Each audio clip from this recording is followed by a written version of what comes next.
What's up, Chiefs Kingdom? Hope everybody's having a good day. It's Arrowhead Chief Podcast, episode 192, Monday training camp. Hope everybody's having a good day. Whatever you're doing, whether you're at home, you at work, whatever you're doing, hope you're having a good day. We got a few things to get into. Uh, Training camp is upon us. The Raiders are talking trash for no reason, and Jamar Chase is at it again. So let's talk Chiefs. Yeah, Arrowhead Chiefs. It's your girl, Miss Nicole. Queen of Hustle, baby. Started from the bottom, now we here. My homie at the start of his career. Let's go. Try to warn him early, hear the truth. Tune in every Sunday for the juice. Arrowhead Chiefs Podcast, bringing all the news. If you missed the play, come back for reviews. Quick style. Out here rapping for the crew. Post-game highlights, go subscribe on YouTube. If you missed the play, come back for reviews. Post-game highlights, go subscribe on YouTube.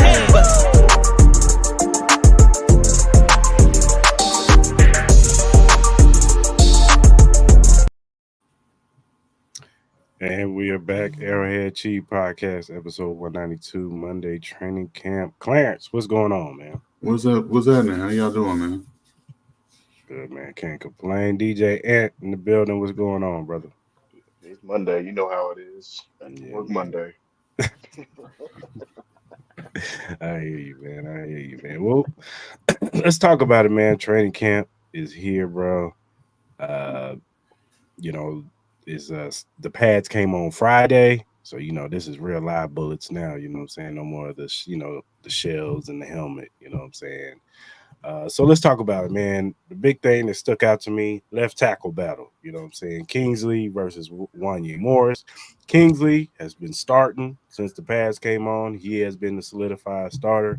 Wanye's been on the second team. They've been kind of rotating in a little bit. Kingsley, he struggled a little bit, you know what I'm saying, on the first day with, more of the inside moves. They said that's a little bit things that he has to work on is the inside moves from the defensive end. I just think he's getting his feeding, under him, just learning the game, the speed of the game. He's thinking, he's trying to, get his hands right and all this good stuff. Everything that he's learning from Andy Heck and Andy Reid. Same thing with Wanye Moore. So I'm not too much worried about right now about Kingsley. I do want to see him when he looks like in the first preseason game. When we play the Jacksonville Jaguars, I'm pretty for sure they'll put him out there to get those live reps out there. So I do want to see him out there on that. But, he got better his second day. Same thing with Wanye. They've gotten a little bit better their second day once, the flow of training camp went on. So what are some of y'all thoughts with the left tackle battle and things have you heard and seen? I think it's going to be interesting. I mean, I'm by no means like in my surprise fighters you'll see a good old battles like as far as the left tackle position at all. I think it's good because you don't know what to expect. You don't know what to expect from either player. We're going to see growth out of particularly in Wanye. So how is it going to translate from last year to this year? It's like he's got more so got the pressure compared to Kingsley. So Kingsley got to use it to his upper hand, but at the same time, how he performs, just throughout training camp, just day by day. Like you said, the first day he did look a little bit uncomfortable, but sometimes all it takes is that one day and then just grow from there. But you really don't know until actually. Like you said, they just put the pads on. You really won't know until their first preseason game. So it's just a waiting game. Mm-hmm. What's your thoughts, Clarence? Yeah, I agree. I think first preseason game next Saturday, right? The 10th. I know it's the 10th against Jacksonville. Yeah. So I think, that maybe 3 days prior to that game, what everybody is starting to see up in St. Joe for that starting one rotation will probably be that unit. Mm-hmm. You get Tooney back this week. You know what I'm saying? Like by the weekend, they'll start to have an idea of who that number one rotation is going to be. With that second unit, whoever's playing that left and right will probably on that second unit, if that who's ever starting at that left tackle in the one rotation for week one of the preseason is not up to par, then you know what I mean. Like you'll start to hear it, start to see it, but we won't know for sure until next week. Yeah. Yeah, for sure, for sure. Yeah, we won't know something until then. So it's more of a waiting game now. So Yeah. another thing is the big camp battle between CB2, quarterback two, Najee Johnson, and Joshua Williams right now. A few other guys have gotten in there. Ike Aboye has been in there, battling it out. Um, uh, what's his name? What's the dude name? He used to play for the Colts. Oh, yeah, I know he's talking about He's homeboy. been in there too. Been rotating in there. I know Najee Johnson, his knee has been bothering him. One day, I think Friday, he kind of had a little soreness to it. They took him out, then he came back the next day, same thing. So that's something to look out for. Guys come from a ACL tear. You know, that's the one thing that you gotta look out for is their knee. Joseph. Yeah, yeah, yeah. Kelvin Joseph. Yeah, Yeah. him. Um, but that's one thing. I know Najee Johnson, like we've said it numerous times last year. He was a big component to start, at least in the slot last year with Trent and L'Jarius Sneed. This year, there's been expectations, and he's looked good when he's in there. But like I said, that knee started, swelling up a little bit, started feeling a little sore on him. So that's something to monitor, man. Because if that hampers him all year, some other guys, I know Jalen Watson, he's out on the non, I think, physical, able to perform list right now because of his injury from last year. So we'll see when he passes his physical, will he be able to on Wednesday actually, Oh, it's Wednesday. yeah, yeah, participate practice. So we'll see. We'll see. What are your guys' thoughts on the cornerback position, man? I'm going sitting there going through a couple of notes over the last second and everything, but I mean, I've been a fan of Williams' growth. I think ever since like what was it, rookie year after he played like I think it was like I think it was like when he played Minnesota or whatever it was. Like, I think it was like his rookie year when I saw that was like his roughest game, and ever since he's shown improvement. Hmm. I mean, the cornerback room is going to be very interesting. I mean, obviously McDuffie's a lock. We already know that. Joshua Williams, I do expect to see him make some nice strides going in. As a side note to the cornerback room, though, it's actually good. Here's some good news in regards to on the blank here. Cook, though they're saying that he's looks fully recovered, so he seems to be good to go. And then like was it Ryan Ron Kopp? He actually made a very valid point though. He was talking about how effective he was in the red zone, as far as how he saw his best work and stuff like that. So from that secondary point of view, the safety point of view, that's all good to hear. But cornerbacks, so, I mean, we're talking about a combination of the Spags and also what they did with those DBs like last year. I think they'll be fine when it's all said and done. I mean, I don't know how it's all going to play out, but. I expect the defense to pick up almost exactly where they left off. I mean, I'm not saying it's going to be an automatic fix because losing Snead is a big deal, but I think this next man up. I mean, the language of the Chiefs deep, the language of the Chiefs period is just being able to be versatile anyway. So I think the cornerback room will be just fine when it's all said and done. I mean, will I be keeping a close eye on it during the preseason? Absolutely, but it's going to be some good battles though. What you got, Clearance? Um, so I think the for that number two, I think they're hoping and leaning that it's Joshua Williams. Hmm. Um, with Connor at that nickelback spot. But Spags being Spags and loving to keep fresh bodies, defensive front, secondary wise, like the more guys, the merrier. You know what I'm saying? So um, it's just a matter of getting guys reps and keeping everybody healthy. You know what I'm saying? And finding corner three, corner four, Hmm. for nickel package purposes and things like, or dime package, my bad, purposes and shit like that. But I mean, it's still early. You feel me? Like Mhm. once you get into that first preseason game, then you'll start to, you know what I'm saying. The closer you get to it, but from everything that I've been seeing, like everybody is competing. You know what I'm saying? Especially when everybody's healthy, like everybody's out there competing. You know what I mean? They trying to disrupt everything for Pat and Carson Wentz. You know what I'm saying? Like I'm loving it, man. I love that attitude that defense has. Like they got something to prove. Yeah, for sure, man. Like you said, anything past Trent McDuffie, everybody has something to prove. From Joshua Williams, Joshua Wilds, Really, Trent still got something to prove too. You know he what I'm saying? does as a number one corner. He does have Yeah, something to for prove. sure. No Legarius Sneed there, so he's got to prove that he's worth that number one pick, Yeah, that first because pick. he had it easy last year. I mean, Yeah. when you really think about it, like Hmm. when they went to that nickel package last year, he got to slide inside. Like Hmm. maybe he got a number one there, maybe he didn't. You feel Right, me? Like now you you the you man. doing what 38 was doing, dog. Like it's all you, big dog. Yeah, Can he for About sure. to master find out.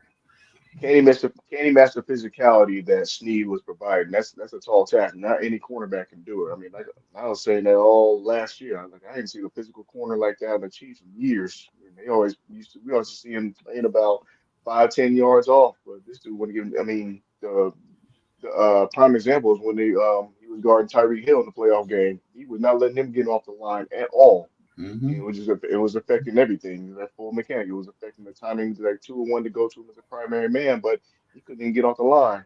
So Yeah, it just yeah. comes to show the kind of player that Snead was to us. But there's no saying that McDuffie can't be that guy. So Oh yeah, without question. hmm Yeah, for sure. Well, let's talk about the wide receiver battle. What we've heard so far and things that we've seen. Um, Obviously, Kadarius Tony has been getting a lot of run and burn out there. Uh, Claire's. let me say something about that though. Go ahead. Go ahead. They were putting up some of the clips and they were showing the room. They were showing that clip where Karlaftis knocked down Kadarius Tony. You know what? I was glad to see that. I was happy to see that because what for one, just come to show you that we're not looking at a defense to take no crap, from them because I still believe that there's still room for this defense where they can get more respect, because still solely focused on Mahomes.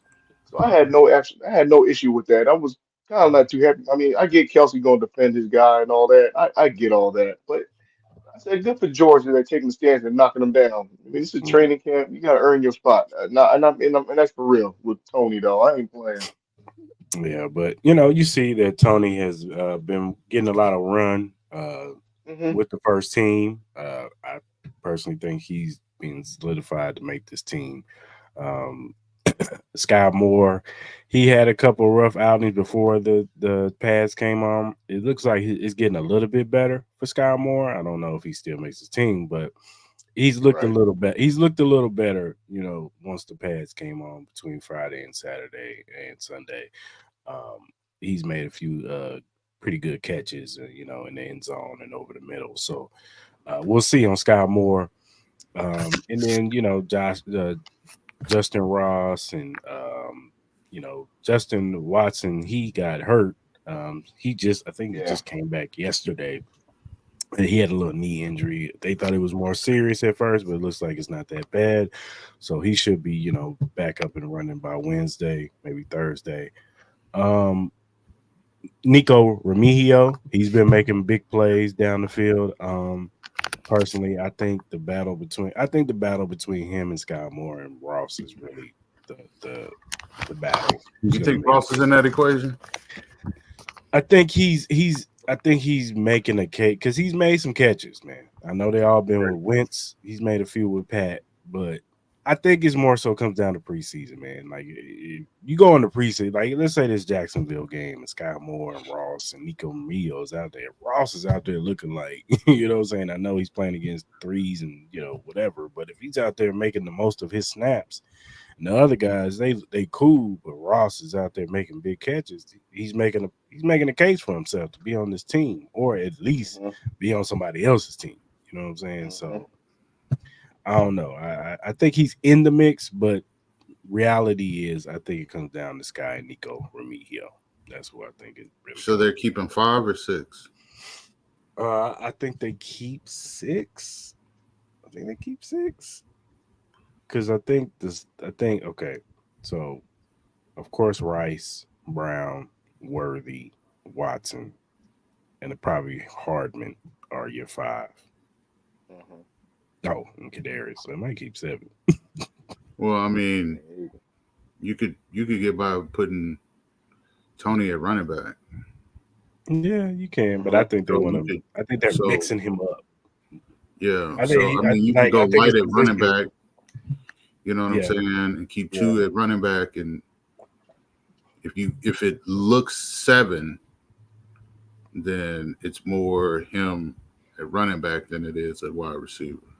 Hmm. True. A little bit of both. Yeah, that's what I said. You could probably put him. He's probably that like hybrid wide receiver, running back type deal thing going on with some of these I guys. got. I want to know. This is separate from the wide receivers though, but I want to know if Irv Smith is playing more fullback or if the kid Carson Steele is going to be the fullback this year.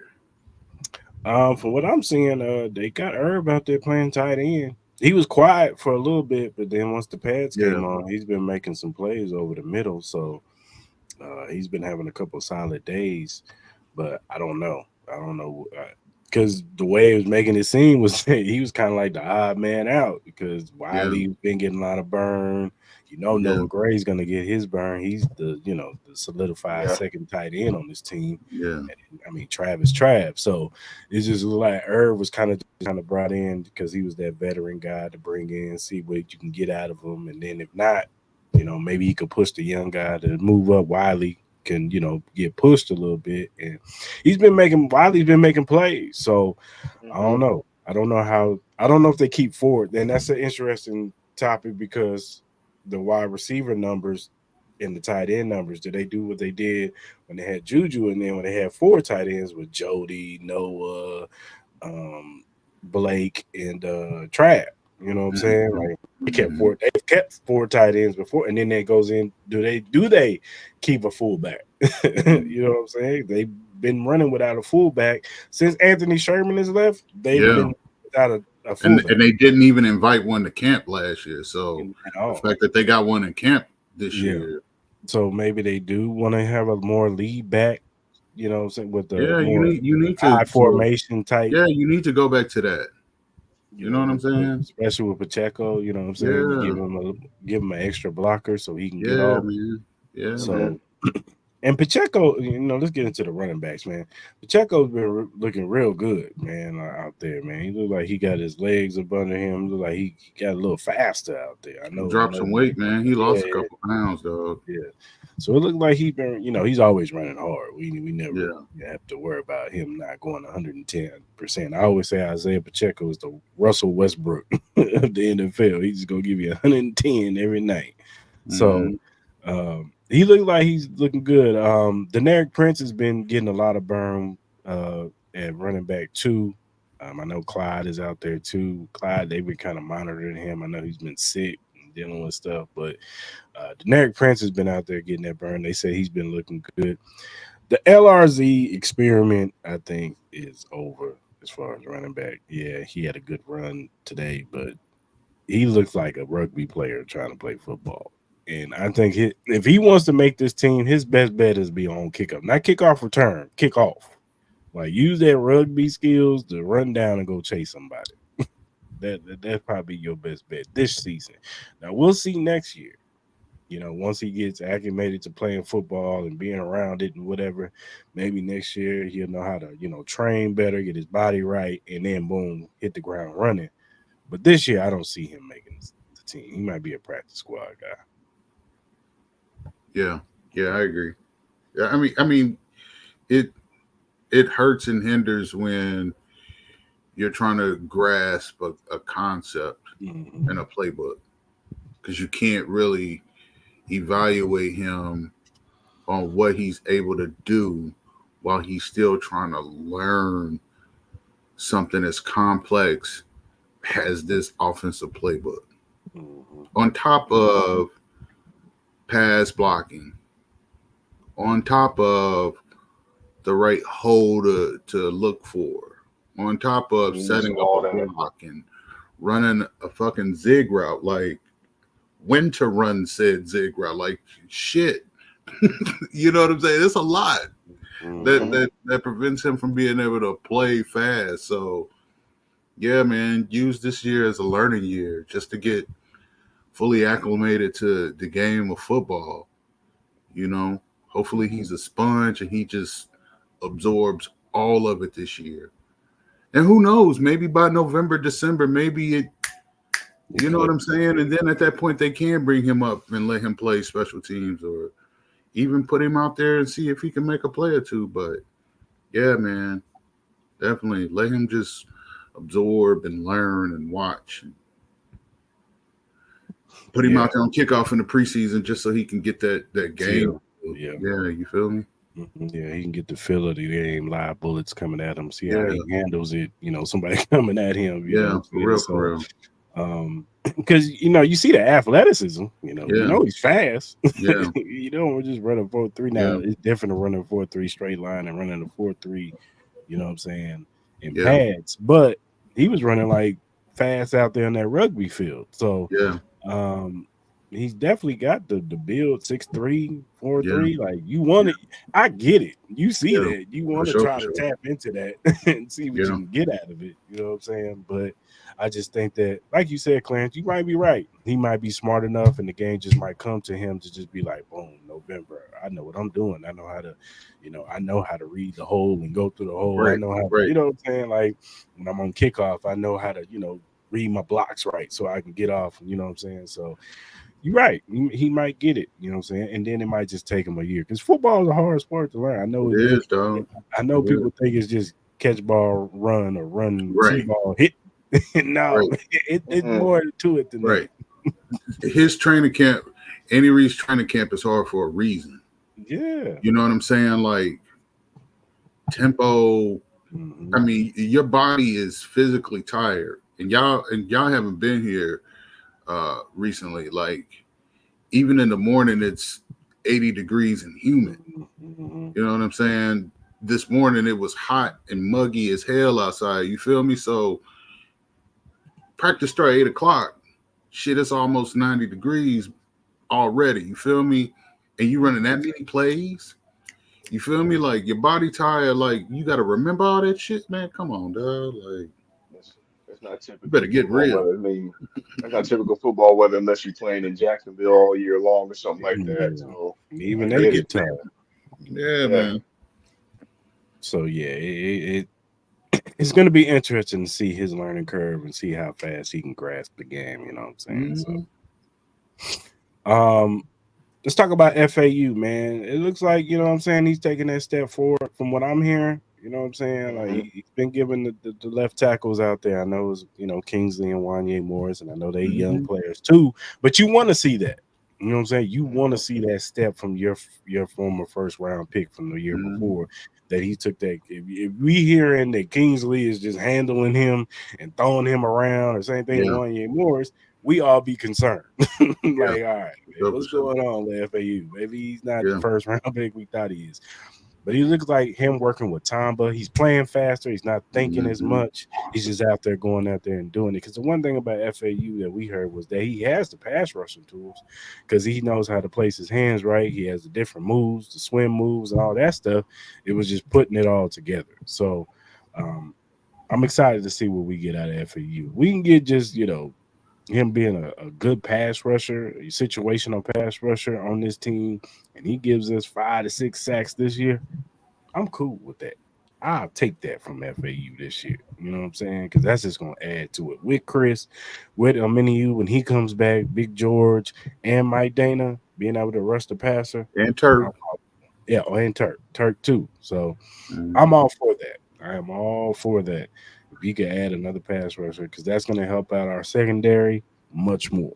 You know what I'm Yeah. saying? So that's what we want. We want our defensive line to take that step up from last year, even though our defensive line was really good, but we want to take that step forward because we're losing what we got in the Jerry Sneed. So that's just going to help out Trent. It's going to help out Joshua Williams. They ain't got to cover as long when you got somebody, got these defensive linemen on their back. So, Yeah, I want to see Malik Herring too. yeah, Even with adding on to you're talking about FAU. He's one of those cases where you got kind of like, I mean, I like what I saw in the Super Bowl. I mean, he came alive in that game, so it's actually good to see. hmm Right now, it's a tough evaluation right now because if I'm memory serves me correctly, he's probably going against was it Morris and Kingsley side right now, hmm probably in the hmm training camp. hmm So it's one of those games you gotta wait till preseason. We'll see how that goes. I've heard a lot of good things as far as him developing. He seems like he's gotten better, but as far as that physically made some improvements. But another one of those preseason candidates. We'll have to see how he's going to execute, how well he does, and how that's going to yeah. roll over to the regular season. Yeah, for sure, for sure. Let's talk about Drew Tranquil, man. It looked like he's out there just flying around balling, man. And Yeah. we all know what Drew Tranquil represents. He was a guy sent for us last year, but now he Hmm. just looks like he's going to take it to the next level because now he knows his defense. He doesn't have to worry, he's not thinking out there, or am I in the right spots? I mean, whatever. He's just out there flying around.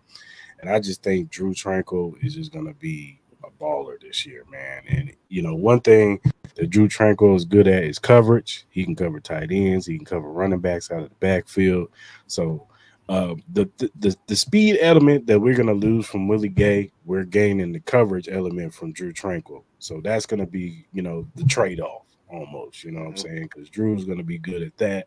Because Willie, he can cover tight ends and running backs, but he wasn't always in the right spot. You know what I'm saying? Yeah, So Yeah. Drew's gonna be there. He's not gonna be. He's a smart dude. Not to say Willie isn't, but he's a smart guy. He's got that middle linebacker mindset, so he knows how to cover and get out there. So I'm excited for Drew Tranquil this year. So I said yeah, initially when he deserved that resigning. I said I liked it from the beginning. I mean, mm, first of all, I liked it when he was when he was a Charger. I'm like, yeah, there's something like it's like if he switched him over to a better team, like probably gonna get the most out of him. And truth be told, even with the circumstances they're going through, people getting suspended, people getting hurt, and I think there was a point where he got hurt too and everything, but it all worked out.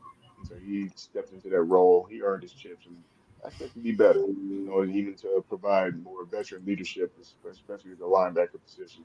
I think you're dead on as far as like, when it comes to as far as the trade off and everything. Willie Gay did have a motor. Sometimes that motor can work against you, yeah, but yeah, I think the defense. I mean, I'm not gonna sit there and say it can be better. I mean, there's still a lot to unpack and everything. But I do like what they're doing at the linebacker position. I did like that re-signing. I got what nothing. I you agree. okay? You know what I'm saying? Yeah, hey. I fuck with Drew. Yeah, yeah, man. He's definitely gonna be a baller this year, I think. Mhm. Let's talk about Justin Reed, man. I know we touched on it a little bit with his injury. He had a quad injury. I know Spag said that he's gonna be out for a little bit, man. He's gonna be out, maybe miss most of preseason, man, and maybe leading into a couple of games in the regular season. It seems like it's a little serious than was what was anticipated. So you're putting this kid out here, Jaden Hicks, and I know he's been highly touted coming out of Washington State. Um, you're putting him into that rotation. He's probably going to play a lot of the Justin Reed role. I think he's a little bit more athletic than Justin Reed, but you know what I'm saying? He's going to play that role. Shamari Connor's out there. Brian Cooks is out there. Um, what are your guys' level of concern not having Justin Reed out there? Say what you want about Justin Reed. He is a leader on that field. He is one of the leaders in that secondary, especially losing L'Jarius Sneed. You're going to need a Justin Reed this year because of his leadership Mhm. skills. And when he's put in the right positions to be that downhill box safety, that's where he's best at. You saw it later in the season. And it's funny, both years that he's been here, he's gotten better towards the back of the end of the season. Then when playoffs come, he just goes off running. That Ravens game was probably one of his best games he's played, in a cheap uniform. He was making plays all over the field. So, what are y'all levels concerned of not having Justin Reed, in the beginning, possibly in the beginning of the season?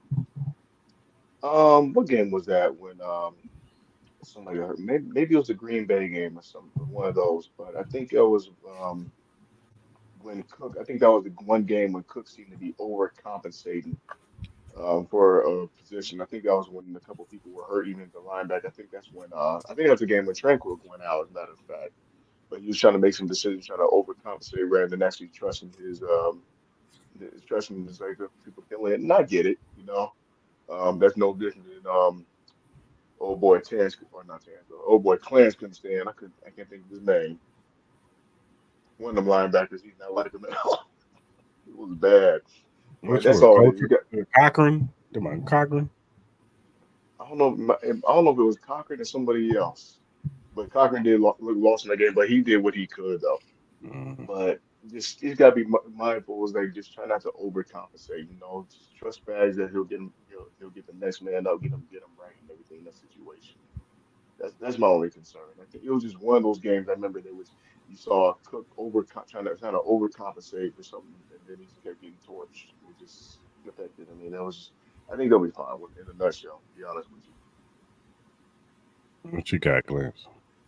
Um, I don't think it's an issue, man. Like you got Cook coming back, who's flying around. I mean, you got an abundance at corner. You know what I'm saying? Like, yeah, not having him is a blow, but if you get him back for later in the year, you're set anyway.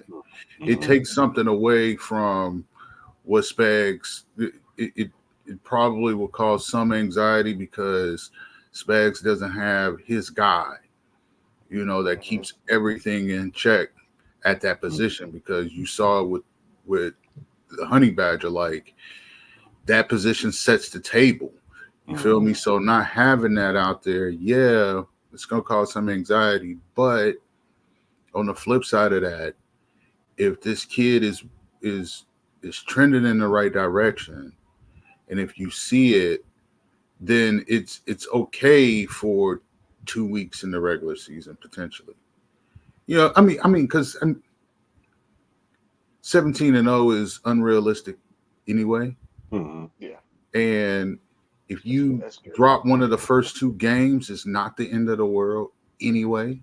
Mhm. One of those two teams may not even be there in January anyway. Mhm. You see what I'm saying? So Bengals. it's what it is. Yeah. I wasn't gonna say nothing, but if we I don't ain't say afraid to say. it, I ain't afraid to say it. you know what I'm saying? Like, Big Chuck. Yeah, I agree, man. You know what I'm saying? We'll see with Justin Reed, man. Like you said, Clarence, man, if we have him in the back half of the season, then that's a blessing. You rather have a healthy Justin Reed in the back end than have him trying to rush back and yeah, he's man. not healthy full the season. And I trust Bags, man. Bags gonna Mhm, put these kids in the right position. mhm, Shamari Connor, he's in his second year, he'll be mhm, fine. Brian mhm, Cooks is in his third year, he'll be fine. You know what I'm saying? They both know this defense. You know what I'm mhm. saying? So those two are gonna work off of each other. And with Jaden Hicks getting in here, this is just the preview of the 2025 season. You know what I'm saying? Because these Mhm, are gonna be our three safeties mhm, in 2025. So mhm. we're It's just getting a preview of that. So it's no different than how they were running the cornerbacks, to be honest with you, and everything. Because Joshua Williams, they were getting torched, in the beginning, the first half of the season. But then when it came to like week 9 or week 10, like that first part of the when they had their back to back, you started to see him click. So I'm Yeah. like, this it's a good learning curve, and it's worked for him, and he's translated into good football when it matters. So give the I kid a mean, and shot. let's I And mean let's just keep it all the way funky. Week 2 happened because that quarterback can't stay healthy. That's why it's week 2 instead of week 11. mhm. So, I mean, what they think is a rivalry and this and that and this and that, and the fact that their wide receiver can't call a certain quarterback his daddy on TV, it fucking is what it is, man. Y'all suck.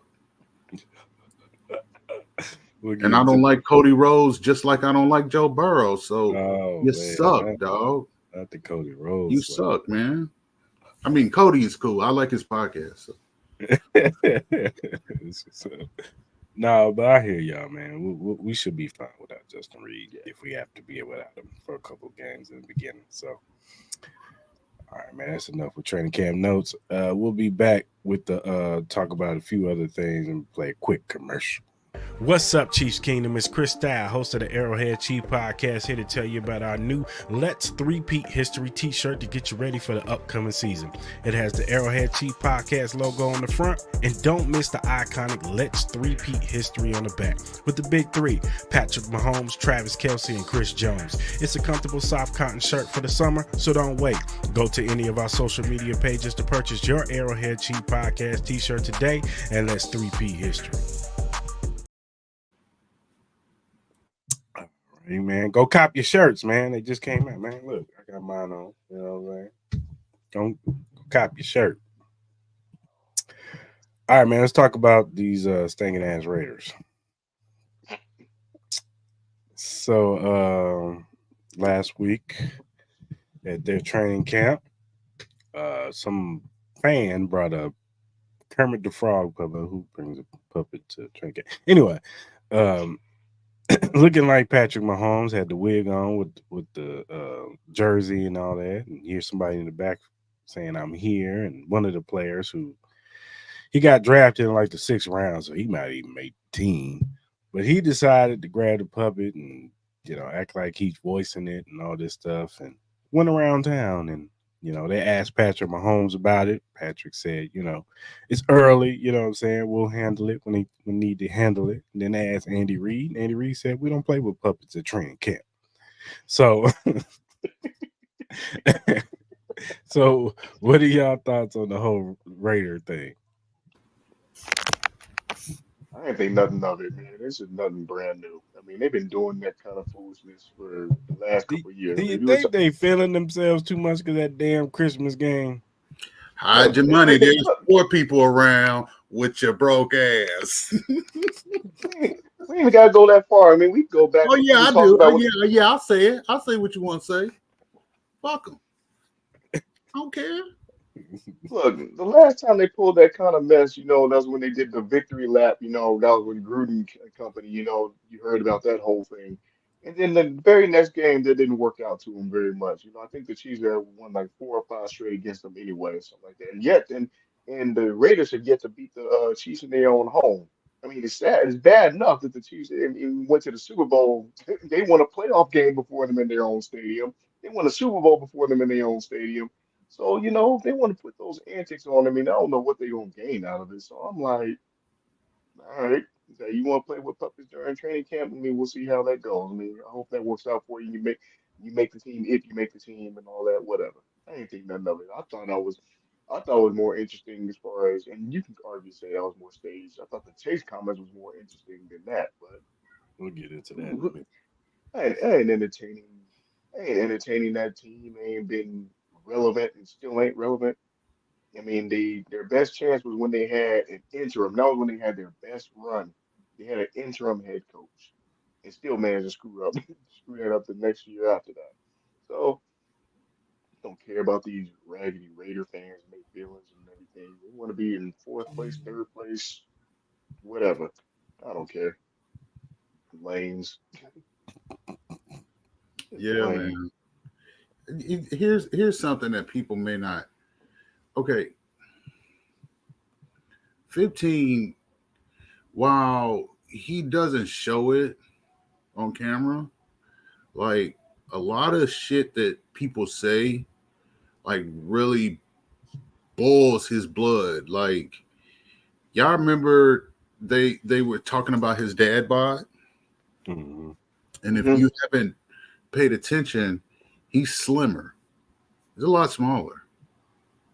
He's not as big as he was not even a year ago. I mean, he came in, he looked smaller. You can look at his arms and tell he's smaller. Um, so I'm pretty sure people talking about his body really made him more self-conscious about how he looks and wanting everybody to shut the fuck up about what his body looks like. So you can only imagine how he's going to discipline his children when he plays them. He's going to beat the wheels off of their ass. Like, what you do has repercussions, son. You know what I'm saying? If I tell you don't do something and then your teacher calls me and tells me, oh, well, you was at school doing this and this, then I got to deal with you, right? That's how parents. So they knew what they was doing was wrong. They just chose to do it anyway. Being a class clown. Okay, so I'm going to beat your ass when I see you. Twice. And then you can go home after your 17 games and watch how a professional does it in the postseason. They've been doing the Nothing last different. 5 years. It's nothing different. Get used to it. Raiders, Broncos, get used to it.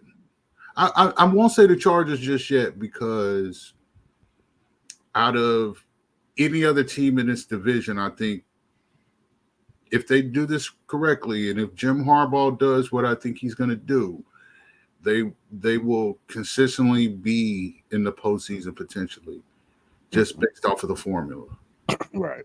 And if they get it right, then everything that everybody saw with Justin Herbert a couple years ago will be there. And so but Denver, Vegas, y'all sit y'all punk asses down and get ready for the longest winters of your existences.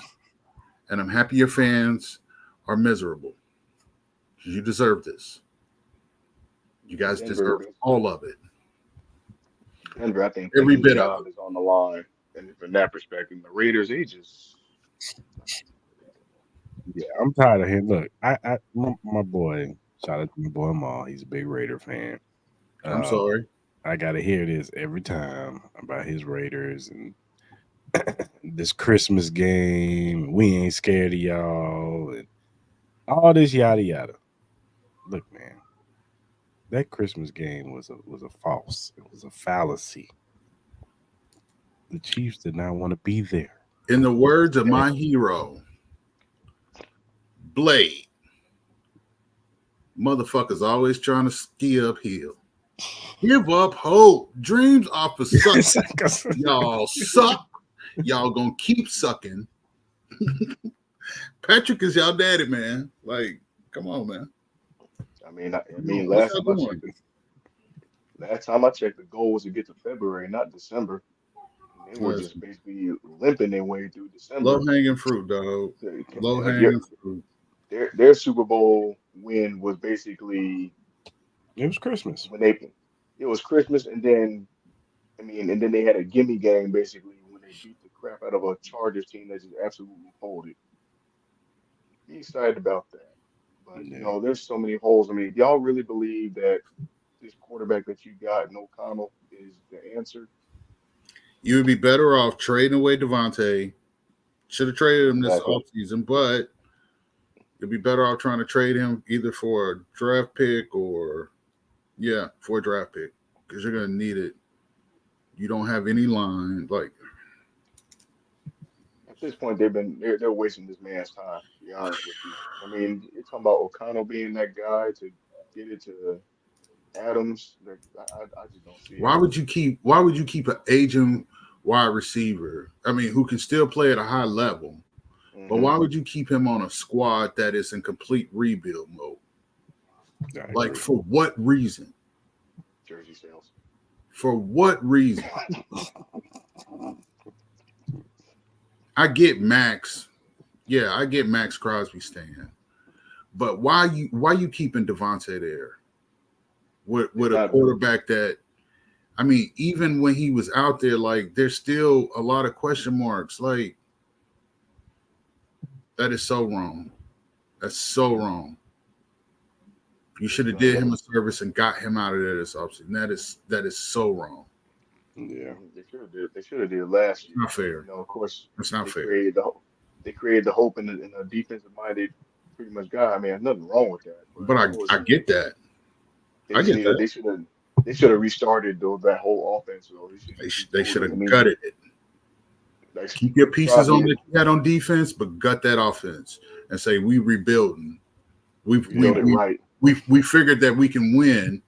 Now let's go get everything in place so that we can have sustained winning Yeah. and build a lasting winning culture. Well, you But can no, get you rid want of. to hold on to Devontae. Like, You could trade Devontae, get some picks because yes, you got two tight ends that can get open. You got yes, Brock Bowers, who's a yes, baller. You got yes, Michael Mayer, who people yes, forget he was considered the best tight end out of that yes, class yes, on bro. Notre Dame.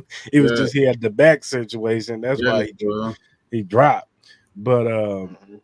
so you got those two tight ends. Zamir White, he's a pretty good running back. He showed Yeah. flashes last year. Didn't they I'm left tackle leave? They Yeah, left tackle went to the that's the Giants, thing. right? That's the thing. Okay. The offensive line is something to watch. But y'all but sitting on up here with puppets and shit. Like, come on. Come on. but they defensive line, Do I will something with give them that. yourself. Their defensive line is going to be very good this year. With Christian Wilkins and Max Crosby, that is going to be a pretty Yeah, good no defensive question. line. That's No going to be a question. good defensive line. They're going to have to play dirty, rugged, ugly football this No year to win. question. Like the scores are going to have to be like 24-17 or 17, 17-10. 14. Yeah. They're going to win Yeah. ugly. That's why I said that Chargers game was going to be very telling Mhm. about the physicality. Yeah, It's they're like they gonna got. have, It's like That's going to be a physical ball game. yeah. that's gonna be. It's gonna be. It's like looking at their offense at this point. It's gonna be no different than what the Jets are going through or were going through, should I say? That's the way I feel about it because they have not just a quarterback situation. I mean, they wanted to blow up and they're talking about, well, they put up 70 points against the Chargers. That's not a good game to evaluate at all. Mm. That's not the Yeah, that game. team gave up. Against the Chiefs, I think he didn't complete a pass in the second half at all. Or I don't think he completed one for like 3 quarters in that game, as a matter of fact. Which When they played really the makes me Chiefs. mad about that game. That game came down to the offensive line didn't show up that day. Uh-huh. That's what that game came down to. Trey, Creed, Tooney, all of them, they played horrible that game. Mm-hmm. Like that was That the was a worst game I've ever Mm-hmm. seen that offensive line. It was like they was like, man, I just want to get Mm-hmm. in here. It's the Raiders. We gonna beat them, Mm-hmm. whatever. And Max Crosby and them was like, nah, bro, we too good for that. You can't just slack off on us. Mm-hmm. Mm-hmm. And that's what they did. And Mhm. Pat had no time. He was already frustrated with the wide receivers already. You know what I'm saying? Yeah. So now I gotta deal with y'all are tripping now. Yeah. And my wide receivers can't get Yeah. open. Well, Merry Christmas to me. For real. It's the worst day ever. He was so flustered. He threw a gimme pick because that pick he stared John Jack down. He just said, "Hey, here, you want to pick six?" Yeah, man. Yeah, they had some fairly underwhelming games though, as far as that I've seen in division play this year. Like the Broncos game was pretty bad when they were on the road. Then that was on Christmas Day. That was pretty bad. That was They had those are probably some of the most underwhelming games I've seen them play in the division in years. Because that roster last year was not constructed offensively to the At best all. of their ability. It just And then they put a lot of stock in Tony, and Tony was at this point. It was like you saw a lot. They're kind of between him sure and did, Sky ain't that Moore. right, Chris? They put a lot of stock in Tony, didn't they, Chris? It wasn't just him. It wasn't just him. It was Tony and Sky Moore. It was Tony and Sky Moore. Hold on, you missing one. There's one. Hey man, if you gonna call it, you might as well say the three amigos. Damn it! Come on, who the other one? Come on, Chris. Who's Shiesty? Who's Shiesty? There it is, man. That Yeah, yeah. motherfucker. Ooh, every time I think about him, I want to throw rocks at his Did ass. you see? Did you see his comments? No, what'd he say? I think I posted it in the group. He was like, "I hate him even more." Nah, he said, I helped Patrick Mahomes and Oh yeah, I Aaron did Rodgers see that. get into the postseason. I gave him. They're like, man, Helped. You No, they, you see where his ego is? He said he helped Patrick Mahomes. yeah, his ego is on 10, man. his ego was on 10, but his confidence level, all three of their confidence levels, like at a And I -2. love It was Tony pretty Black bad. at this time, not Clarence, No. not And Clarence. listen, in MVS's entire career, he's never went over 1,000 yards receiving, Mm-mm. Mhm. but has this type of confidence. Talking about he helped Aaron If we could Rodgers just give and his, Patrick if we can Mahomes. give his confidence and put it in Sky Moore, man, we'd have some. Boy. I was, But apparently the past 2 days, Sky Moore has been. No, he's been playing good. They said he's been really solid. You know what I'm saying? Yeah. So hopefully that translates into the preseason. Well, I mean, if you simplify shit for him, Yeah, you know what I'm saying? If you don't, now that you got three legit guys, there's no guesswork in this offense no more. yeah.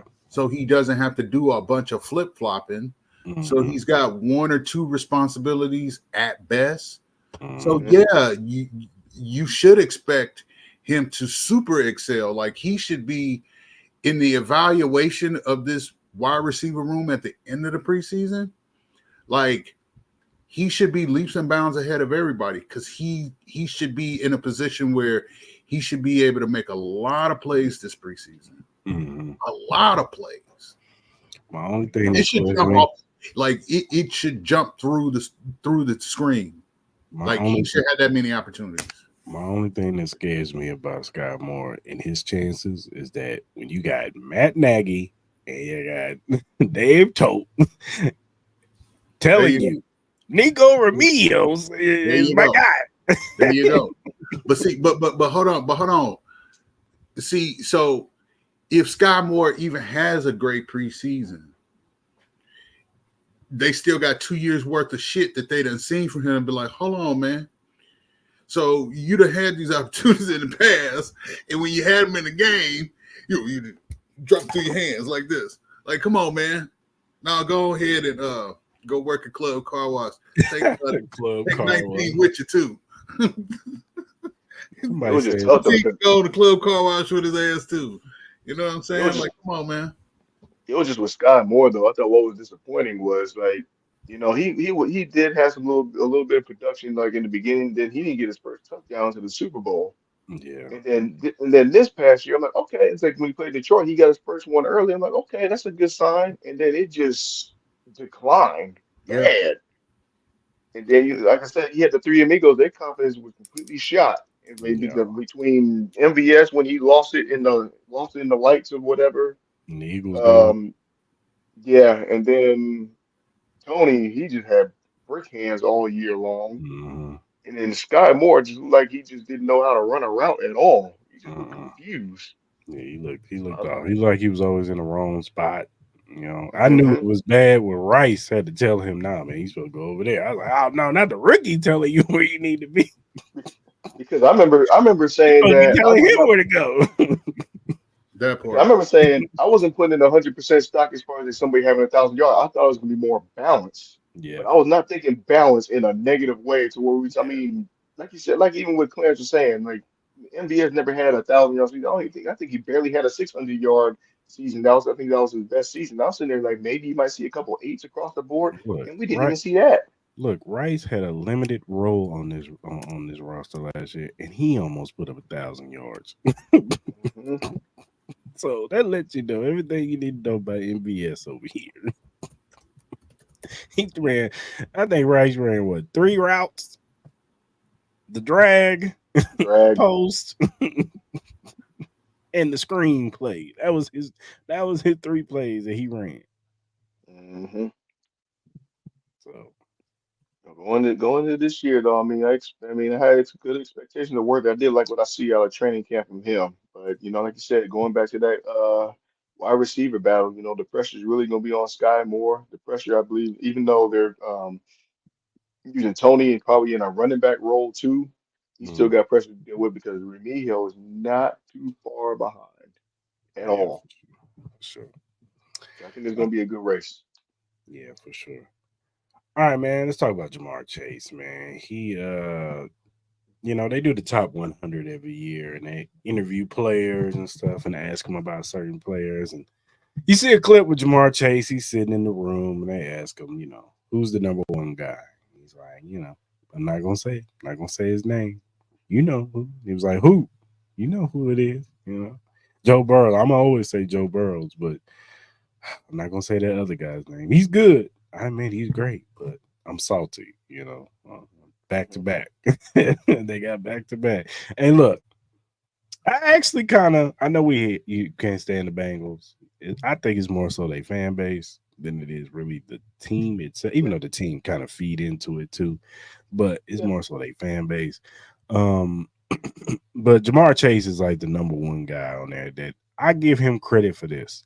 Jamar Chase, he's gonna ride with his squad. He won't confide. You know what I'm saying? A lot of other players, when it comes to Mahomes, they know Mahomes is the best. And even he knows.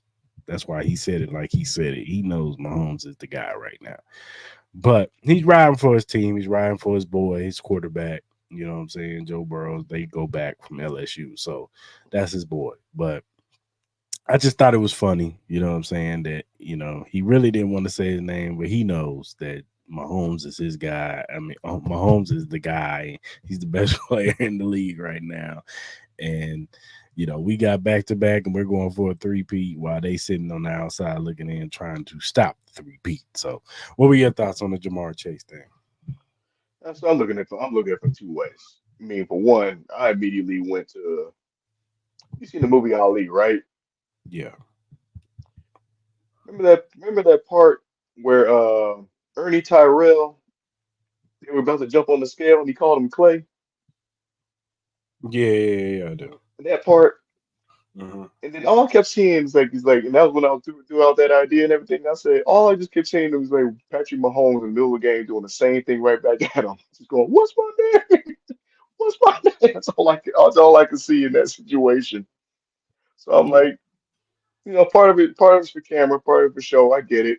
And but you know what? But for Chase to say that he at least he admitted that he was salty about it, we can also understand where he's coming from too.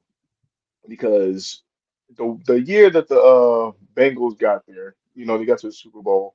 That was when they were at their healthiest and Burrow wasn't hurt and all that stuff. They were. I'm not gonna lie, they were clicking. They had their defense together, and that was when they had their all that. I get it.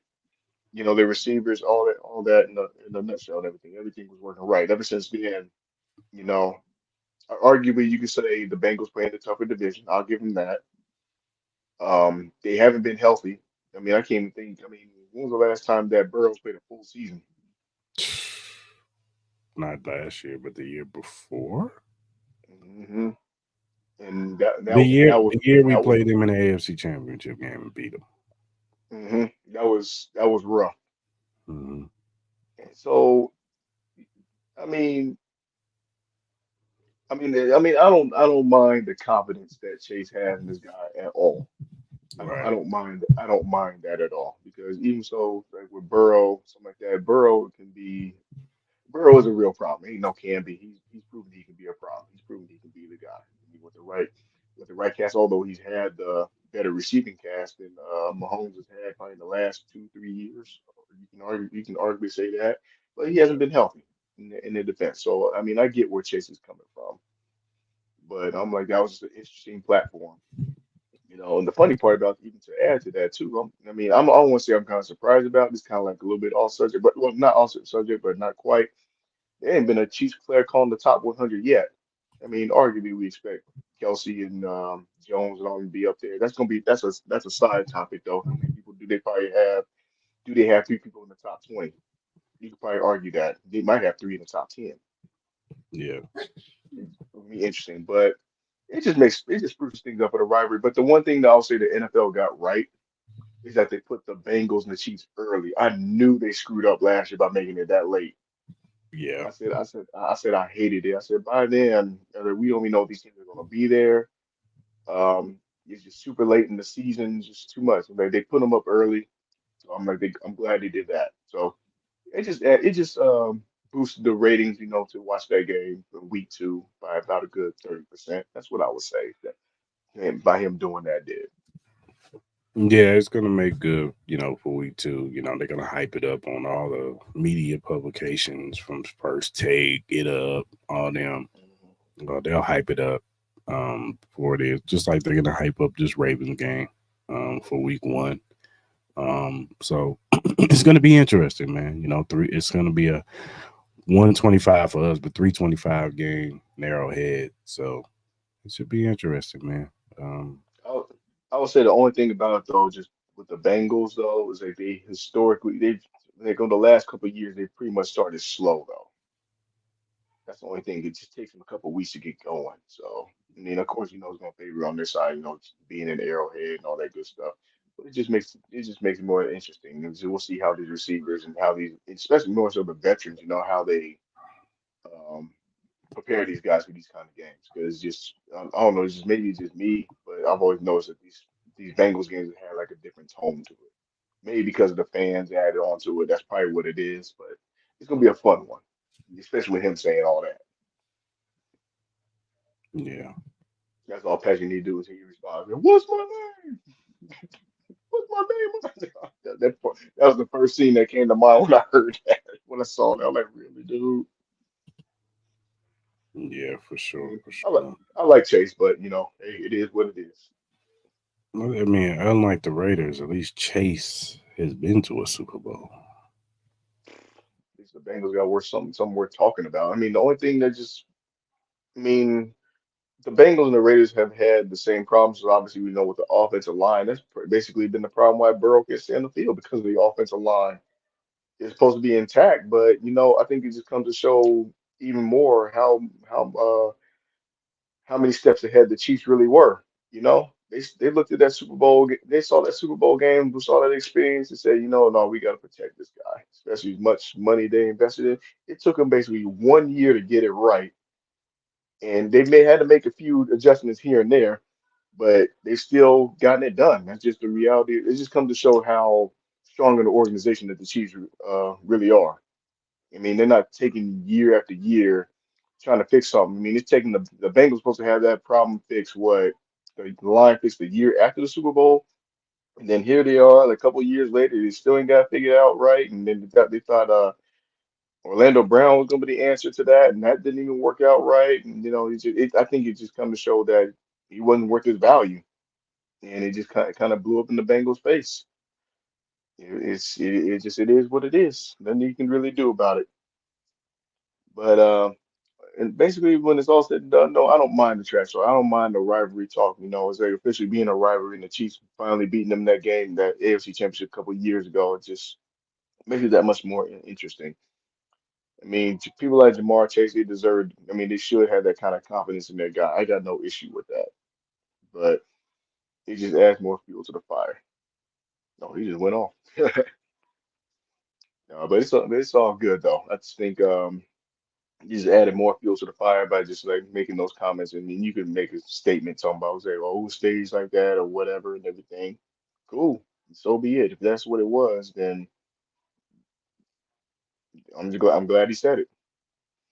But get rid of that. He's coming back in a minute. But I think we're gonna be in for a really good week two game though. So between the Chiefs and the Bengals though. Like as far as the different things that they're gonna do, so you're gonna have a new look as far as receivers. Not gonna be I think it's going to be a more interesting game. People do it. Could be. I mean, I'm not going to sit and say it's high scoring because of the way the Chiefs defense is, but I think it's going to be paying more attention to Jamar Chase. Obviously, you see him being that guy, being that threat. McDuffie probably most likely be the main guy that's lined up on him. I think that'd be a good test early out the gate for McDuffie. We're going to find out what we're going to get out of him. That he's a top five corner easy. You can easily say that, but I just think it's going to just make it that much more interesting. Like Garden Chase Jamar Chase has always been a thorn in any defense for that fact. But when it comes to the Chiefs, though, that's when he put out his best work. So it's going to be a real interesting game. See how all that unfolds between the Chiefs and the Bengals in week 2, and especially the Chiefs coming off of the game before that. You mean you're coming against, and what makes it that much more interesting is the fact that usually we always have all this talk with the Bengals is automatically going to have playoff implication impact already as it is. If you lose these kind of games, that when you have those deciding factors who won the head to head, it's going to give them that much more insight to play hard. My bad, my computer's tripping. Uh, you good? I was just talking about as far as the importance of that game in general, everything with Jamar Chase, how everything unfolds with that was so instrumental. I mean, we're talking about how that unfolds with the Chiefs is important because even with a game like that, it's going to make the magnitude of it that much higher because I mean, these are two teams that are always talking about being in the playoffs, and that's going to matter because they're head to head. So Yeah, between that kind of energy, it's going to light a fighter under McDuffie early, which is good. It's going to give them every reason to keep him focused. I think they got the perfect two matches to set up for that to start out the season. So it's actually going to work out. But I'll say with Jamar Chase, keep him coming, keep talking. Get the yeah, other for guys sure. involved. Just don't bring no puppets. Just don't do that. All No puppets. I mean, I like right, it. man. Last thing, why do all receivers do this? That they tell the media, I was gonna sign with the Chiefs, but I decided to I stay with seen my that. original team. Why do receivers do that? The money talks. Let's just keep the buck in that situation. I don't They think the always Chiefs go want to to the pay. media and say, I was gonna sign with the Chiefs. No, you wasn't. No, you wasn't. Chiefs was going to pay him that money. That wasn't going to happen. So we all know that. Let's get serious. What do you got? 2 for 41, something like that, some number like Something that. like that.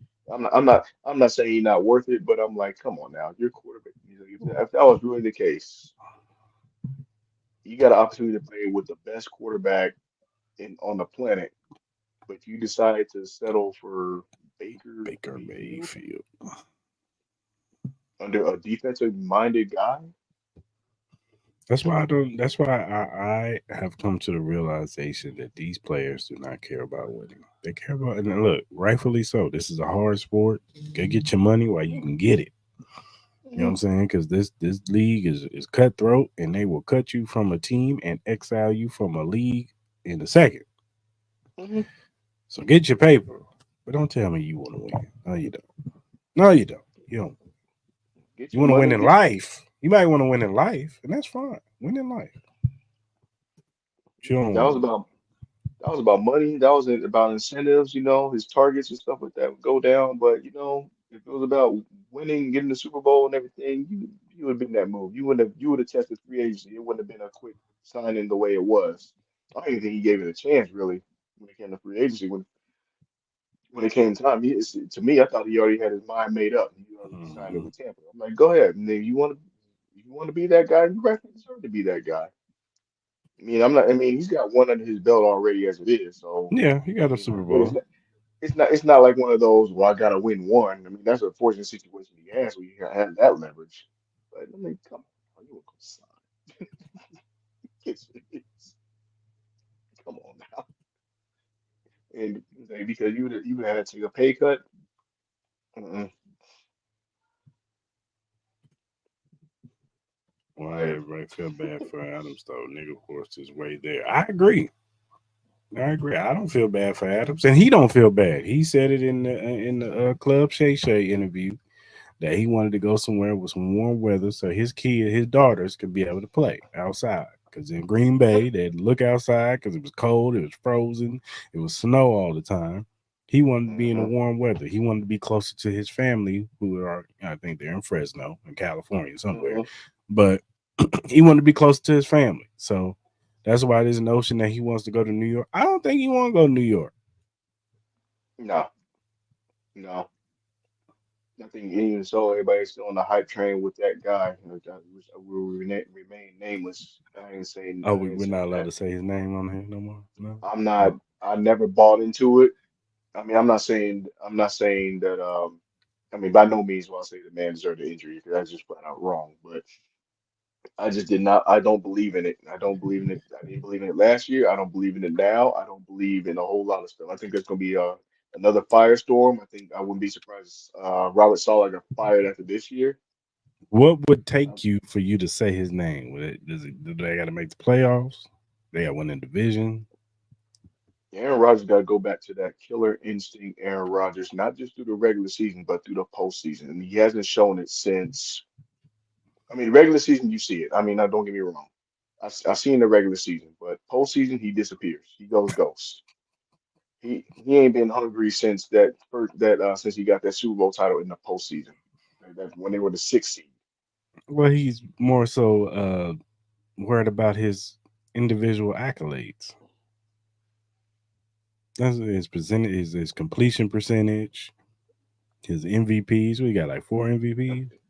Yeah, I mean, I'm not denying he's a Hall of Famer by any Oh means. yeah, he's the I'm not. first ballot Hall of Famer all day. He's a Yeah, first. who's He's that? a first ballot Hall of Famer, but he does not have that killer instinct like the historic goats Like have. Like he Mahomes, didn't have. like a Brady, like a yeah, like a Peyton Mah- Manning, like Joe Montana.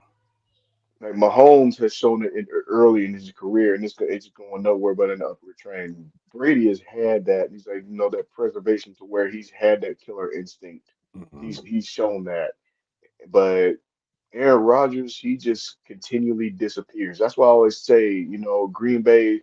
We can talk about all these other franchises, how people want to be disappointed with the Cowboys and all these other teams. I keep telling people probably the most disappointing franchise probably in the last 30, well, yeah, 30 some odd years is the Green Bay Packers. Yeah. They had two Hall of Famers, two, and they had what, three appearances to show for it Well, and Brett two Super Favre, Bowl titles. Brett Favre, as great as he was reckless. He was reckless. Even as he Hmm. got older, he never stopped being reckless. Brett Favre was just like bumping. I'm gonna throw it until somebody catches it. Yeah, I don't care if I throw 5 picks. I'm still gonna throw this thing and air it out. Aaron was a little bit more controlled and tame, and we'd never seen anything a talent, like Aaron Rodgers to be able to throw the football, move in the pocket like he does, and do some of the arm angles that he does. Yeah, Outside of Matthew Stafford, you know what I'm saying. But Matthew which was up; he was in Detroit, so we really didn't pay attention.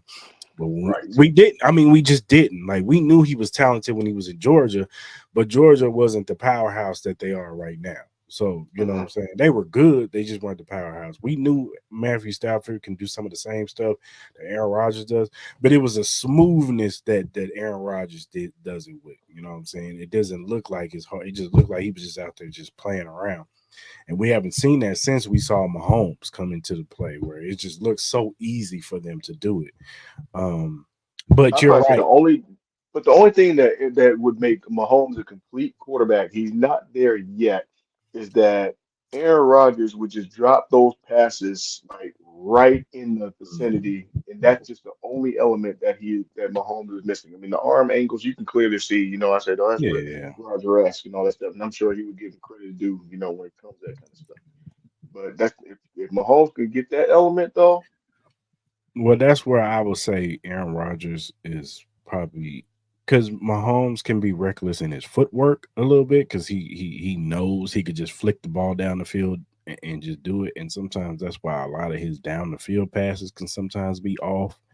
Hmm. Um, Russell Wilson was really good at that too. Like just his deep passes was just so accurate, and it was just a Yeah. tight spiral down the field, and it just landed right in your hands. And I think a little bit of that too with Mahomes is that when he had Tyreek Hill so much that you could just throw the thing down that field, It and was just speed. It was just speed. you didn't have to be accurate because you could just throw it up, and he's gonna be down there. So F it, Tyreek's down there somewhere type deal. So Hmm. he would just throw it up, and then Tyreek was an athlete too, so people were surprised how high he could jump too. So he would do a lot of jump balls too. So I think that kind of affected his down the field. I think this year they're gonna work. I think he's gonna try to be more accurate down the field. I think these past 2 years too, not having a guy who can, MVS had his days where he wanted to run pass, but you didn't know if he was gonna catch it. Right. You know what I'm saying? So, and even same thing with McCall Hardman. Like McCall would get past the defense, but he was short arm a lot of stuff, and it's like, what are you doing, McCall? Like, so Um, I think hopefully they're gonna work on that. I agree with you that his downfield accuracy needs to be worked on a little bit. He's still Hmm. great, but Yeah, it could he's be got to work better. I on that. mean, it could be better. It could be the difference where he's sitting down in the fourth quarter, sitting on chewing on popcorn, or where he's Hmm. playing in the fourth quarter because he missed a touch pass or two. Yeah. Hmm. If you figure out that touch pass element, though, I mean, some of these passes was more so because they had the speed to come up. That was the majority with Tyreek Hill. Hmm. And even when you have a guy like Kelsey, you just put it in the area, he gonna get it. That's just what it is. And Kelsey's ability to be able to read defenses really well. And then they have that unique chemistry to where they can do certain things. He said, what did he say about it? What did he say? He said, "Y'all watch KD act a fool on the Serbians." Yeah, we saw that. I ain't watching USA basketball, nothing. I'll wait till he gets to the final. Yeah. And hopefully they don't screw it up and take naps. That's just what it is. Yeah, I heard man. so much about Look, man, Jason Tatum not playing. my thing about the Olympics, man. Holla at me on August 1st when we got track and field, baby. That's where I'm at with it, man. Holla at me with track and field. U.S. versus Team Jamaica in the That 100, 200, and 400 that's what it's relays. all about. We coming, baby. Woo! Shakar Hey, Richards is coming, man. No allows is coming. that's when I really start to. I mean, I'll watch it here and there, like some of these Olympics and stuff like that, and kind of like see what they're about and everything. You Don't get me wrong, watching every day. You watching water polo and stuff, rugby. I watched a little bit of the boxing though. I saw a little bit of that. It's Yeah, kind of I like saw a for some couple reason. clips of the boxing. I think Cuba is probably like the team to beat out in boxing. Cuba always has a Hmm. good team. You know what I'm saying? They're made for that type of boxing. Olympic boxing is different from professional boxing. It's more the amateur, types deal. It's just a different thing. So It gives you an you idea as look like far as you be everything sitting you around have to watching cover. water polo and canoeing and stuff, Kayak. kayaking, and swimming. What they call it, the Salone or whatever it is. I But win they did. three. But you know Gold. what? I will Yeah, I will entertain the breakdancing element though, because I like the hip yeah, hop I and did stuff. want to So see I'll that. watch that. I did want to They say see that that. they say that like toward the latter part of it. So I want to see how that is. Although sometimes that can be subjective, but I don't mind watching it. I don't mind watching that. Somebody told me that breakdance. I gotta watch that. They call me Right. Black Shark. Because he said he played water polo when he was a kid. He got the championships. Okay, Joe. Only you. Only you, Joe. Only you. It's all good, Joe. I love you, man. You always, you're always part of the Arrowhead Cheap Podcast family for life, brother. That was his mob name. That's what it was. The Black Shark. The Black Shark putting mob hits on everybody. Nah, but I just think it's gonna be interesting. It's like that's what I'm saying. Even with Mahomes, I can't even mention the other guy's name. I would say to convince to prevent him getting fired, they have to make at least a playoff appearance. They would It's have all to. right, Joe. Hmm. Yeah. My thing about the AFC is it's gonna be interesting. I don't know the level of concern of Lamar Jackson in this like sickness that he got. He's been having this sickness for a while. Like Hmm. it I ain't heard just been about that. like he's been having it since the off season. Like he's been sick, like they said. So I'm hoping he's all right, man. I'm hoping this doesn't affect him. It might affect him earlier in the season, so they might have a slow start. I might be wrong, but there's something to monitor. Joe Burrows is just about his health, and their defense lost a lot. You know what I'm Yeah, saying? he did. They lost some guys in the secondary. So and they lost DJ Reader. Losing DJ Reader, that's gonna be interesting. I know Chris Jenkins, they drafted him to kind of replace that, but we'll see. We'll see. Then you have the Steelers. That if Russell Wilson or Justin Fields can be solid, they'll be right there. Tomlin is always gonna have his team in the position to get that sixth They or seventh seed. they're gonna be 500. We know that. Yeah, That's a yeah. given. I'm Because their convinced you will defense is never. always going to be good. All they needed was just a at least at worst an average quarterback that can perform. That's Mhm, all they need. They could have took a Gardner Minshew, probably did the same thing. mhm. Truth be told, it's all they need is somebody like that can play on that level. I mean, I'm and um, both of those quarterbacks are capable. Obviously, Wilson and Fields, they're more than capable of at least playing that ball even better. It's going to be Mhm. a division. I think the floor, if it's as competitive as it can be, could be 9, 10 wins. You mean that could be a Yeah. division maybe, and it's a tall task because I think there are some other teams out there. You could potentially have 3 teams come out of that division. You stupid, Joe. Pause. Yeah, you Pause. stupid. Yeah, and then you got the AFC South, which is kind of interesting with the Colts, Anthony Richardson. I like Shane Steichen. I think he's a very good coach, man. You For what he did was with actually Garner, what he did with good. Garner Minshew, like he was in position to get that last playoff spot. So, or actually probably win that division, I think. Um, hmm so Yeah, they were there. They just needed.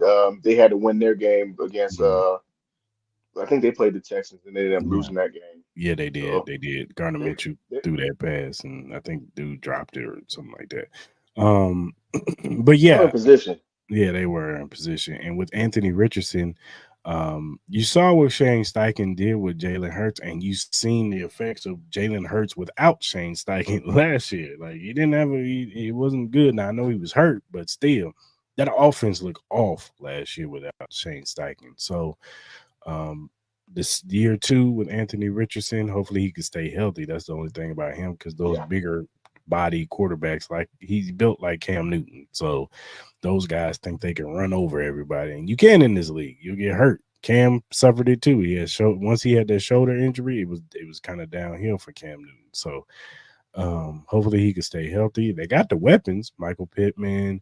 yeah, You Pittman. got they drafted A.D. Mitchell, the other Texas wide receiver, opposite of Xavier hmm Worthy.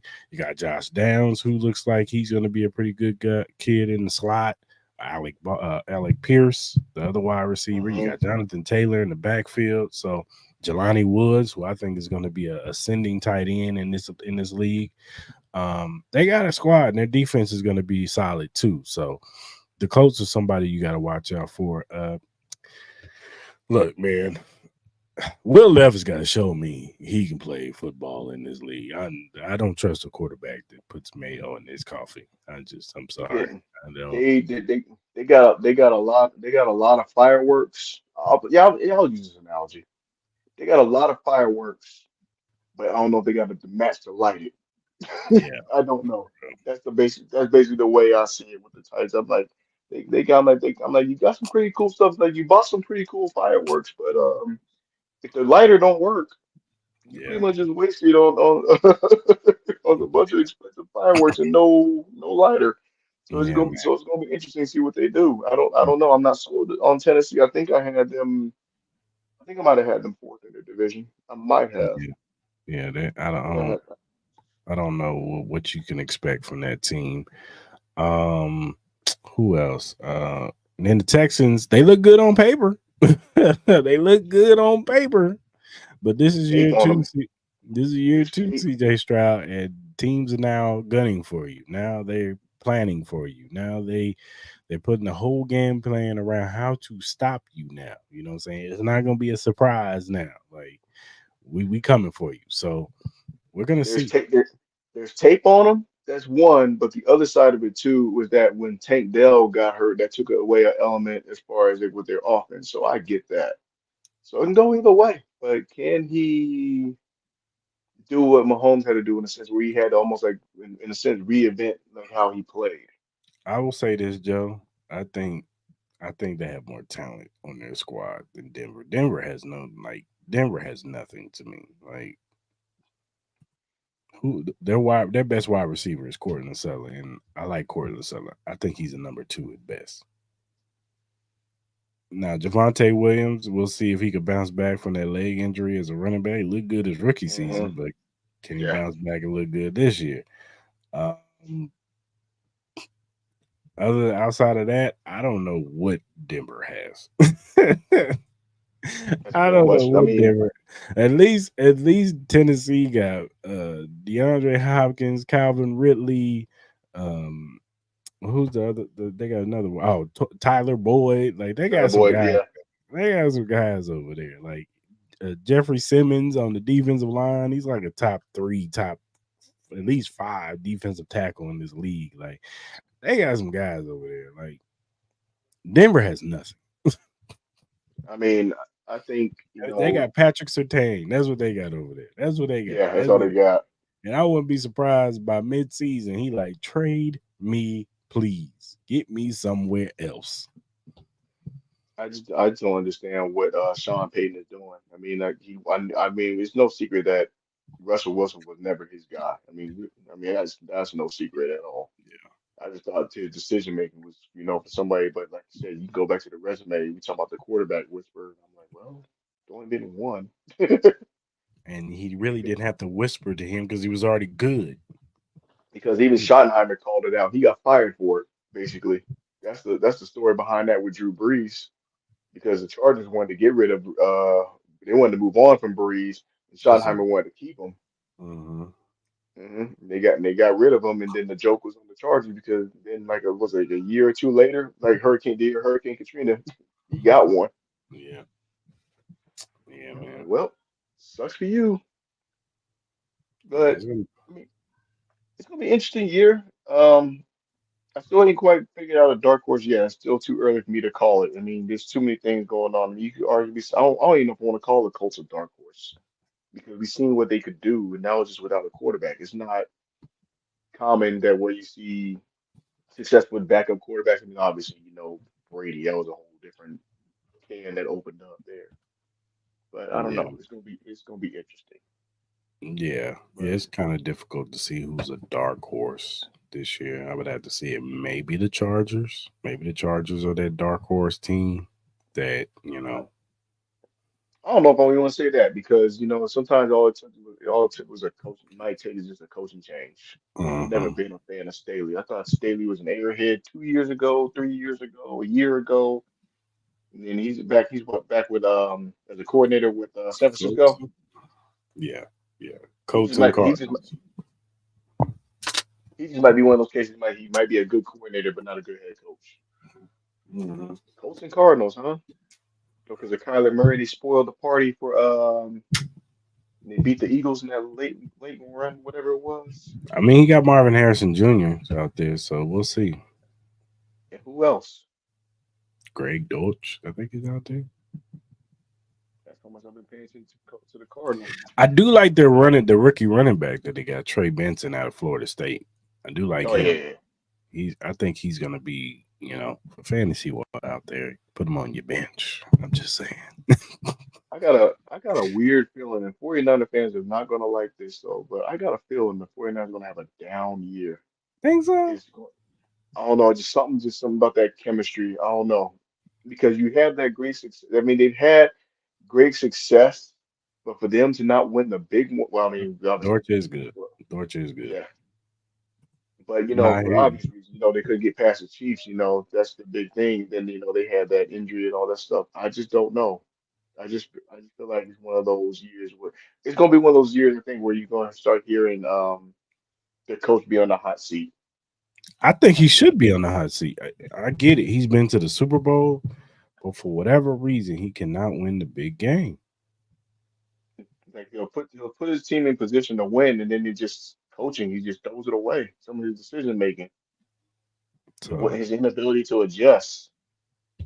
yeah, Like I felt they had a great scheme against the Chiefs, and the biggest unfortunate incident they had was when Greenlaw got hurt. yeah. When Greenlaw got hurt, that's when Travis Kelsey I thought started going off. I thought that really changed the complexity and the direction the game was going. I'm like, okay, Mahomes might have got it figured out now. It's been all year. Yeah, I just don't. It's just something about it. I just don't I know. think their Like, division is going to be harder. And their division is usually hard, but I think that a lot of those teams got better. Like I think the Rams got better. They added some young defensive. I know losing Aaron Donald, that's crazy to say, but you added some young defensive pieces over there. I think they're going to be better. Seattle, I think Seattle comes down to Geno Smith Right. because And Seattle has Gino, talent. They got talent. It's just they got because their receiving core can match with a lot of other receiving core. DK Metcalf, Tyler DK, Lockett, Lockett. JSN, like Hmm. they got a nice receiving core. It's just you know they got to You put it don't know all what you're gonna together. get with Gino. You Yeah, don't know. I have no idea. if you could Like trade for a player or position, who would it be? Uh, who would I trade for? That's a good question. I like the linebackers right now, so I'm good there. Um, Surprisingly, it wouldn't be nobody on offense. It'd be a defensive player. yeah, I agree Give with me that. Sauce and Trent McDuffie, baby. Woo! We Yeah, locking you wouldn't get everything down. We you locking wouldn't everything. you wouldn't get a ball through. Good luck. That's what I say. I mean, I would I love want to have. He'd be a good second, saying down back to Pacheco. But see, if I'm gonna get somebody behind Pacheco, I want speed. I want a guy who can cut and go. I think that's what we're missing from our running back room. Like we need a guy who like Pacheco, he's got that speed, but he doesn't get away from nobody. Like No, he gets hawked down every single time. yeah, he doesn't get Every I, single I time. I want a guy who could cut and go. Like a Tony Pollard type, like a good third down guy like Tony Pollard who could just cut and just go. And he gonna hit his head on the goalpost. Like I need a guy like that. If I you wouldn't have a mind. yeah, if you have that guy, I mean, you're talking about a running back that can do well with the pass catching ability, can run the ball consistently, all that stuff. It's Like they're hard to come by.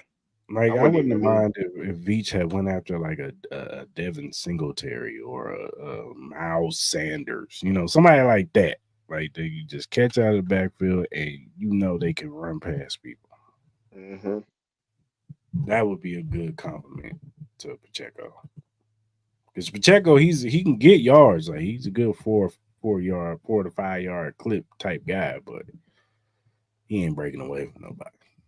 no, he's gotten hogged down too many times. I'm like, he ain't breaking away. I said he'll get tackled to maybe about the one or inside the 10, something like that. Every single time, he's always gotten hogged down. I'm like, dude, like his speed rating must be like in the 70s or 80s. What is it, the 77 to Madden or something like that? It's gotta be. Gilmore would help the secondary grow tremendously too. I wouldn't mind getting Stephon Gilmore. I wouldn't mind Old it. veteran, Yeah, I wouldn't mind it. But I good think they old want. veteran. But you know how the Chiefs are. They want these young guys out there. They wanna give them a chance. That's how you get better. As a It's team, worked. you gotta let your young guys work. It's Keep worked out bringing in for him. old guys, it might hamper the production. It's worked out thus far. Yeah. So Back to back years. 'Cause every time I'm like, I'm not sure it's gonna pan out. But then as the season has gone on, it's gotten better. You seen the point totals get lower. That's yeah, why for even so with the Chiefs, I said the fact that they had not given up 28 points all year is probably the most impressive. yeah, it is. I think they were the only team to not do that, to not give up more than 28. I think they're the only team. Yeah, they are. Yeah, they are. All right, man. Let's go ahead and land this thing. Give a shout out to Glitch Energy Drink. Glitch Energy Drink offers a wide range of delicious flavors to suit everyone's taste preferences, whether you're into fruity flavors like Maui Punch and Cherry Bomb or prefer something unique like Blue Smurf and Grenades.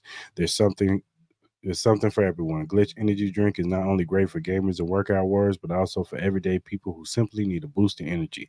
It's a healthy choice that you can feel good about. You can find more information and purchase Glitch Energy Drink at glitchenergy.com. Remember to use the promo code AHChiefPod to get 10% off your purchase and start enjoying the benefits of this delicious energizing drink. Shout out to Glitch Energy Drink. If you look down at the bottom, you see the link emqpodcast.com/locker room. If you click on the link, you see the locker room access of all the podcasts under the Every Morning Quarterback umbrella. They have a 49er ones, they have a Jet one, they have a Patriots one. They got ours, Arrowhead Chief Podcast. Click on our banner. You'll see all of our episodes from the recent ones to the past ones. Also, check out their podcast. They talk about everything NFL league wide. They talk about college football and they give you betting tips for the week. So go ahead and subscribe to Every Morning Quarterback. Shout out to those guys over there. Don't take USA. Whatever streaming platform you use, whether it be Apple, Google, Spotify, Amazon, iHeartRadio, whatever you use to do your podcasting on or listen to your podcast, Arrowhead Cheap Podcast is on there.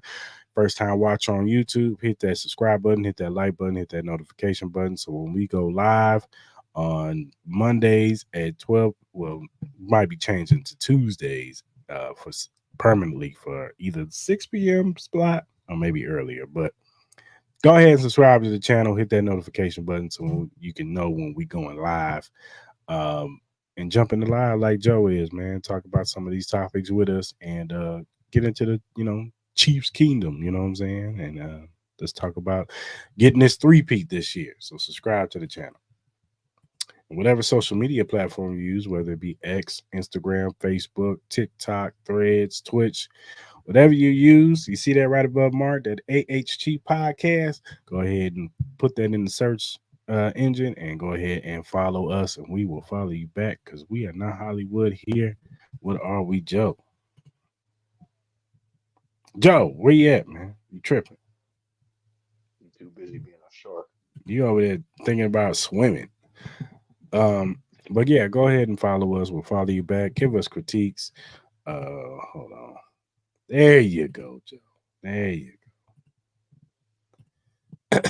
Go ahead and follow. Give us critiques, feedback. If you got a question, topic that you want us to bring up that's containing to the Chiefs or NFL base, we like it. We'll bring it up on the show, and we will shout you out on the show because we want to show love to those who show love to us.